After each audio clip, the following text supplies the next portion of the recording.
ചേച്ചി ലാൻഡ്ലോഡ് ആ പണിക്കലുണ്ടല്ലോ, അയാൾ പെട്ടി കിടക്കല്ല എടുത്തോണ്ടിരിക്കുക. എന്തിന്? അയാൾ നമ്മുടെ വീട്ടിൽ താമസിക്കാൻ പോത്രേ.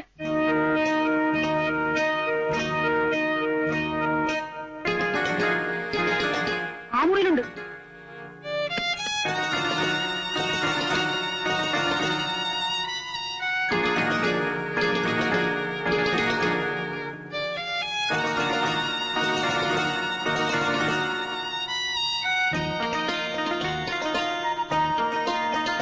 എവിടെ? പുറത്തു പോയിട്ടില്ല. അമ്മേ, അരി കഴിയാണ്.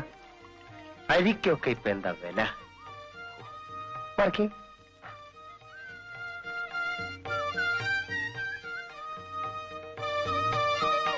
ആരോട് ചോദിച്ചിട്ട് അമ്മേ അയാൾ മുറി കയറി കൂടിയത്?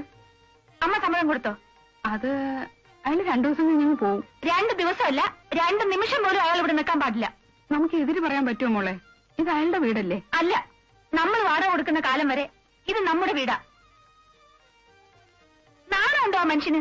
നമ്മുടെ അടുക്കള കയറി അരി കഴുകുക അയാള്. തീ പിടിച്ച വിലയാണ് എത്ര അരിക്ക്? അതിന് ഞാനെന്ത് വേണം? ഇപ്പൊ തന്നെ ഇവിടുന്ന് ഇറങ്ങണമെന്ന് അമ്മയൊന്ന് പറയൂ. 2 ദിവസത്തെ കല്യാണം മോളെ. അമ്മയെ കൊണ്ട് ഞാൻ തോറ്റു.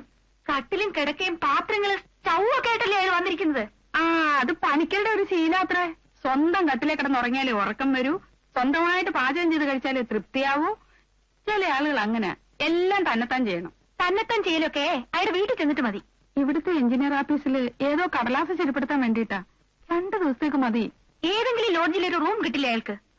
അതല്ലേ കുഴപ്പമായത്. ലോഡ്ജ് മുറിയിൽ ഏതോ കള്ളന്മാര് 6000 രൂപ കട്ടോണ്ട് പോയത്രേ. പാവം പണിക്കര്.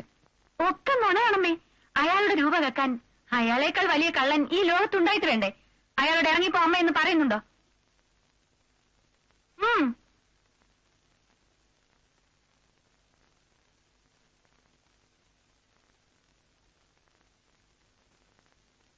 ഞാനിപ്പോ എങ്ങനെയാ പറയുന്നേ? വിളക്ക് കത്തിച്ചിട്ട് പറയാം.